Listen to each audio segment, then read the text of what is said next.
Well, we love featuring artists on the show, and today we're heading to Canada to chat with singer-songwriter Rachel Dara. Rachel's based out of Montreal. At age 13, she was locked down for a year and a half because of the COVID pandemic. She concentrated on building her craft, singing her own songs and cover songs, and released her first music at the age of 14. Now she's 17, just dropped her brand new single called Rich Love. We're excited to have Rachel on the show. First, Rachel, thanks so much for coming on. Thanks for having me, Jeff. Yeah. Very much appreciated. Well, let's go back a few years. When you were 13, were you already playing guitar and singing? I was. I've been doing this since I was 9. Oh, wow. It's just a big, big part of my life. So, how did you get into it? Was it your family? What happened? To be quite honest, I just really, really was drawn towards music. And I had begged my dad for guitar lessons, and I got that as a birthday gift for my 9th birthday. But around that time, I was watching, this is going to be funny, but I was watching Alvin and the Chipmunks, and I found out that songs come from songwriting, and I decided to try it myself. So I wrote my first song at the age of 9, and ever since then, I've just been doing it. Wow. Well, COVID sucked for all of us, especially for Canadians. I mean, you're stuck at home for a year and a half. Your family, half of them have an autoimmune disease, so you really couldn't do anything. So you start working on your craft. How did you start doing these COVID concerts on Saturday nights? So I was talking to my dad, and he goes, "Hey, you're bored. I'm bored. I think we should probably do something about it." And I was like, "You know what? What if I did these live stream concerts?" And I was like, what should I call them? And we both came up with the idea of the name COVID concerts, and it just ended up being a consistent thing. And I credit those concerts for a lot of the visibility that I have today, because if it wasn't for that, if it wasn't for the time that I put into it, I wouldn't have developed connections with so many people across the continent, across the globe, and I'm very, very grateful for it. Yeah, I was going to say that because, man, you doing these concerts, you start meeting people, a vocal trainer. You started doing guitar lessons from this Josh Goldman. You meet Tim Steinruck. You must have won people over. What were you doing, Rachel? I was just singing. I was just talking and singing, and I just wanted to be kind of vulnerable online, and it worked. It connected with people, and I wasn't expecting it to connect with as many people as it did. I thought it would just be a local thing for my parents' friends to watch online. But it ended up being more than that. And it's not something I expected, but even if it's a small victory, I'm still really grateful for it. Yeah. Well, and I've interviewed Tim Steinruck from The Mighty One. He's a rocker up in Canada. Great guy. Lots of energy. Great. Because where is he at? So he actually met me through these COVID concerts. He was watching online, and for maybe about 15 live streams, he just didn't say anything. And one day he reaches out to my dad. But I was really young at the time, so my dad was like, "Who's this guy with a beard reaching out to my little daughter?" Yeah, who's this creepy guy? So they ended up becoming really good friends, and we became really good friends. And Tim is a mentor of mine who, honestly, without him, I wouldn't be here, because Tim ended up connecting me with a booking agent who connected me to Mark Howard out in Nova Scotia, which is, I know Canada sounds like pretty small, but Nova Scotia is 18 hours drive away from Montreal. Wow. Yeah. So if it wasn't for Tim, I wouldn't have driven down to Nova Scotia and recorded my album with Mark Howard, which was really, really cool. Yeah, Mark Howard is a very well-known producer. Tim hooks you up with him, and the rest is history, which is crazy. Yeah, and you mentioned Tim. If you go look up Tim Steinruck, he has the world's longest goatee. It's just insane. He's got a crazy mustache. His mustache is like the hair on my head, but on his face. It's crazy. Through all this and how weird music is and social media and Zoom and everything, have you met Tim in real life? I have, actually. I met him once last year at the ESO Awards out in Atlanta.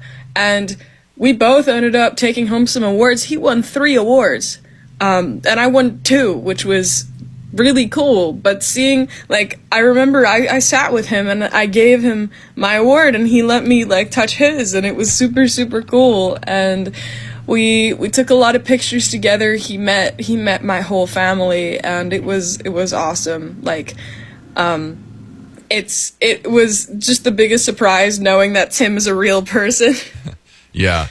It's crazy how things work anymore. You do a ton of covers. If you go check out Rachel, she's on YouTube, Instagram, TikTok. You can go check out all of her covers. She does a ton of Billie Eilish covers. I heard you tell a story about you did a school play or a school function or something, and they wanted everyone just to do one song, and they liked you so much with your Billie Eilish covers, they gave you 2 songs, Rachel. That's true. Yeah. That was a while back, and like I love doing local events. And at my high school, about once a year, there'd be like a big talent show, and not everybody knew that I'd do this. Now it's well known, but I had sang my own song, and they were like, "Can you do a Billie Eilish cover?" So I ended up doing another Billie Eilish cover. But I just my favorite thing about knowing covers is when I'm playing a gig and I see someone wearing a t-shirt of an artist, and this happened actually a few weeks ago, and I say, "Hey, what if I sing you, in this case, Billie Eilish? What if I sing you a Billie Eilish song?" And then they stay.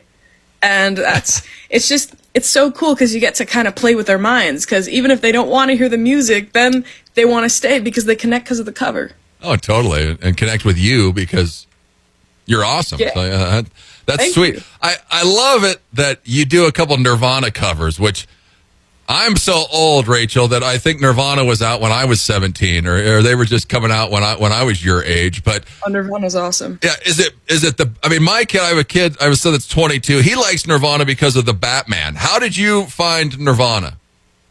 I found Nirvana when I was 12, through, I don't remember. I think it was just the internet.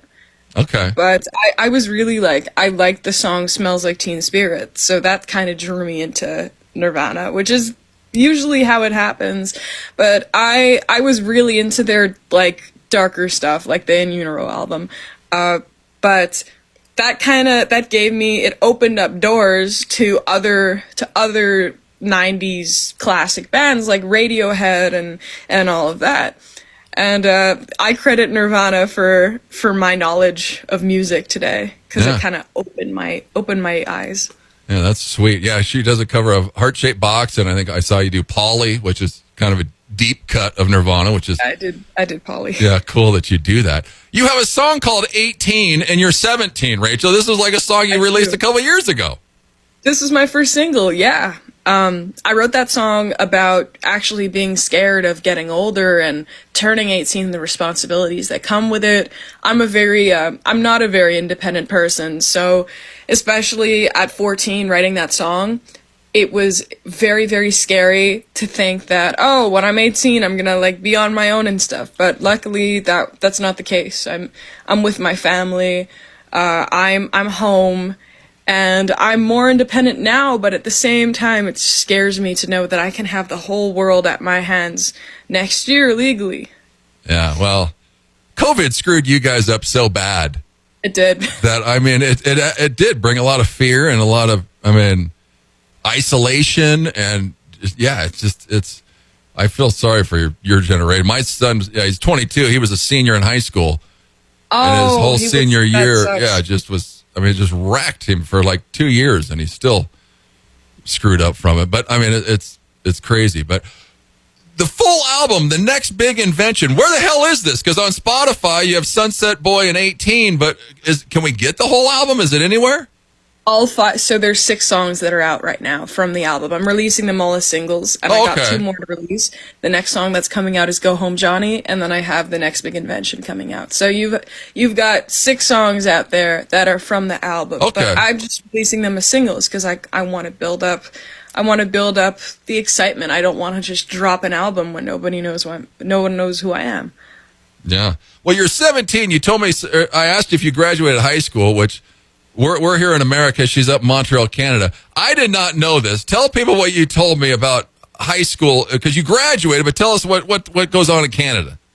I graduated high school last month, but I just finished grade 11. So here in Quebec, actually everywhere else in Canada, it's like the US. But here in the province of Quebec, you graduate high school in grade 11, and then if you want to further your studies, you go to this place called CEGEP, which is just college, but like under the university level. And CEGEP usually lasts about 2 to 3 years. And then once you're done CEGEP, you could go up to university, do whatever you want, go to trade school, your choice.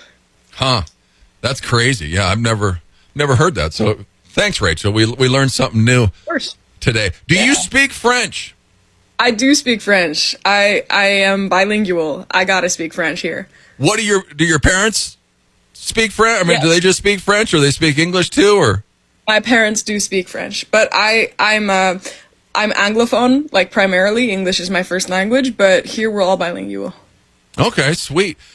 And Yeah. you auditioned for AGT? I did. That was a while back. So I actually learned a lot from that audition because I had absolutely no experience when I did that. But the reason why I still keep that on my website, I still keep that on all my socials, is because they saw my videos and they invited me to do a private audition, which was awesome. I went out to New York City with my family. This was back in 2019, and I did the private audition, and that was the first time my eyes kind of opened up to what the industry is like. It's not what you see on TV. It's not what you see in the movies. No. It's everything is private. Everything is kind of staged in that way. But you live and you learn, and yeah, I love doing auditions. So Yeah, well, that's cool. Go check out Rachel. She's at racheldara.com. It's Dara. She's on Facebook, Instagram, YouTube, TikTok. Her latest single, Rich Love, is out now. You're playing a gig August 1st, this Girls Just Want to Have Fun show. This looks pretty cool. I am, yeah. I'm playing a few gigs in August, but this Girls Just Want to Have Fun show is it's out in the heart of Montreal, we like to call it. It's downtown at the Plateau, and I actually the sweet lady who's hosting this show, Misha Bear, we met at a gig that I played back in August, which was like a singer-songwriter showcase, but it wasn't one artist plays and then they get off and then another artist gets on, and it was 4 people on stage just taking turns singing their songs with 60 people in the audience. And it was one of I think this was like my favorite gig I've ever played by far, because it was just a classic moment. You're looking at the audience and then you're looking at other singer-songwriters just doing their thing. And Misha was one of them, and she just set up this Girls Just Want to Have Fun performance between me, her, Silka, who was actually one of the singer-songwriters featured, and another very talented artist. And I'm looking forward to it. Yeah, that's kind of cool. I've never seen that or heard of that. That's a different take on, because then you have to perform for the audience, then you also have to look good because other artists are sitting there watching you. Yeah, you're on the same stage as them, and it's a little stage, and it's just 4 people with guitars. It's apparently Elvis played a show like that in the beginning of his career in the 60s, and that's why Brian Gallagher, who set up the show, wanted to do that. And it was cool. It's not something I've done before, but I liked how it turned out. Yeah, that's pretty sweet. Your sound, what would you tell people about your sound? I would call my sound dark folk. Yeah. I like to use the word dark in it because there's kind of elements of darkness in my music. Even in the light songs, it's just, I'm a storyteller, and my music at the end of the day, without genres, it's just storytelling. I kind of force myself to stick in a box and call it folk, but at the same time, it's just music. So I just call it music, storytelling. Yeah, all of that. It does have a dark edge to it. And that's what I said earlier when I was talking about you. I said you're more folky than anything, because we played Broken Friendships. Tell us about that song. Oh yeah, so actually funny that you talk about that. I'm actually in process of filming a music video for it, and I have some stuff to finish up for it today. But Broken Friendships, that was one of the earliest songs I wrote on the album, and I wrote it about, especially during the pandemic, how it feels losing friends and just not knowing why. When someone chooses someone else over you and just kind of leaves you with no explanation. And I remember being so hurt by different experiences that I just wrote that song.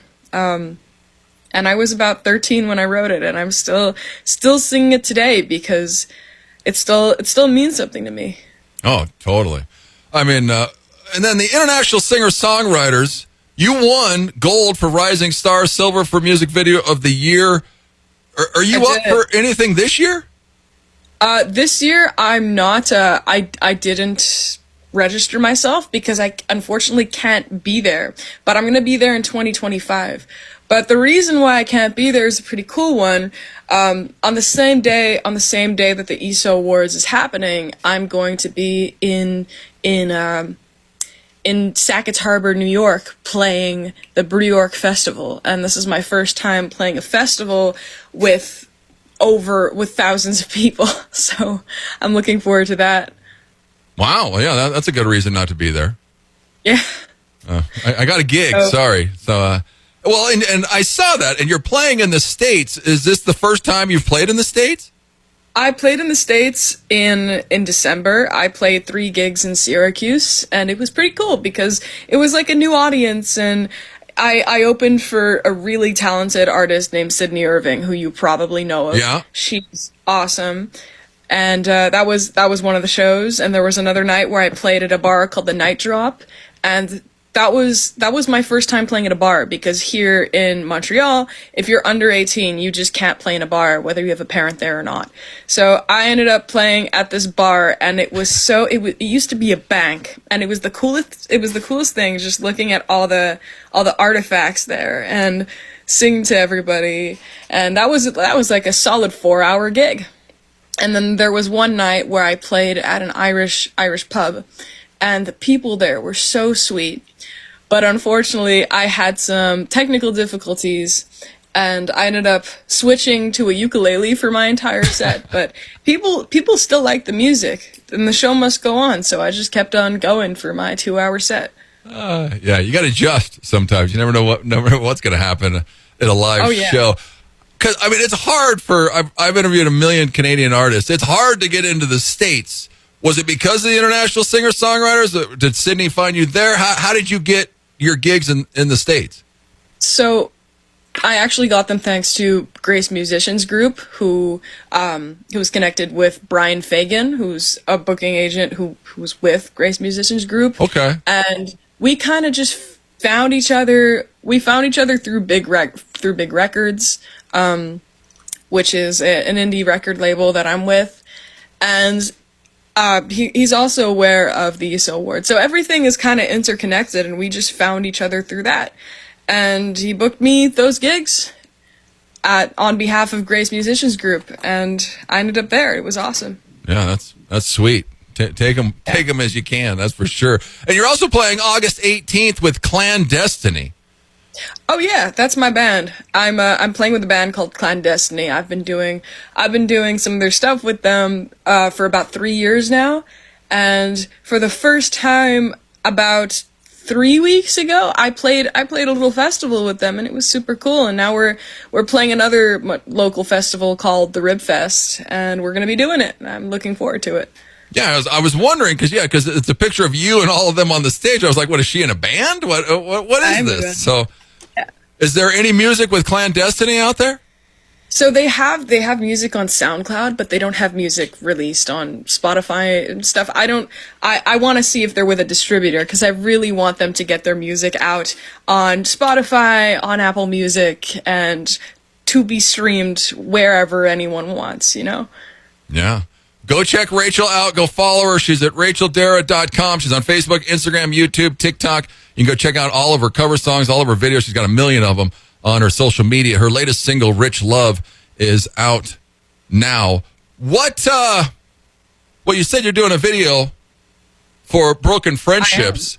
Well, Yeah. Rich Love just came out. Tell us about this song. So Rich Love it's actually one of the lighter songs, I like to call it, because the rest of the songs on the album are kind of dark, and this song is kind of about making fun of people, which isn't very dark. It's kind of lighthearted.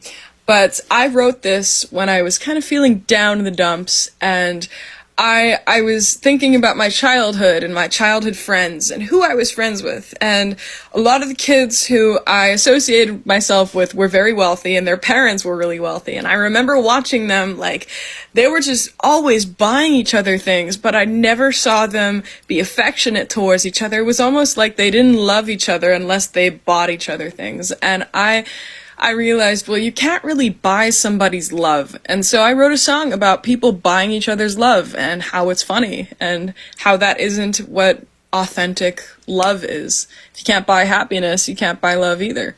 Exactly. Yeah, no. Well, we see that all the time, which it's pretty sad. But so what are the goals, Rachel? What are we thinking? Where are we going to be in 5 years? You know, I'm just taking it as it goes, but in 5 years my dream is to be playing headline shows, but before that, opening up for bigger artists. I just love being on stage. I want to put out as much music as I can. I just went out to Toronto and recorded an EP, and that'll be out before then, obviously. But I want to have a lot of music out in the next 5 years, and I just want to be playing shows. I want to be on stage. That's my favorite thing about doing what I do.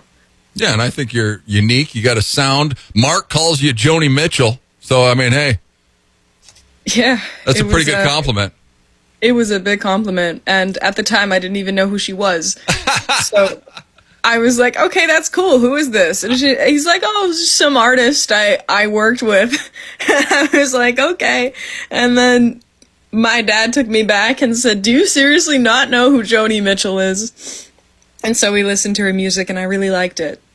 And I started listening to some more folk music because of her, because it's ironic that I'm a folk artist, but I didn't grow up listening to folk. I never knew any of the classic folk artists or folk songs, and here I am putting out folk songs. Yeah, well, it's your sound. It's meant to be. So go and follow her. Keep your eyes on her. Rachel Dara, her brand new single, Rich Love, is out now. Rachel, thanks so much for coming on. Thank you for having me, Jeff. Much appreciated. Here it is, Rich Love. It's Rachel Dara. It's KIX 96.5.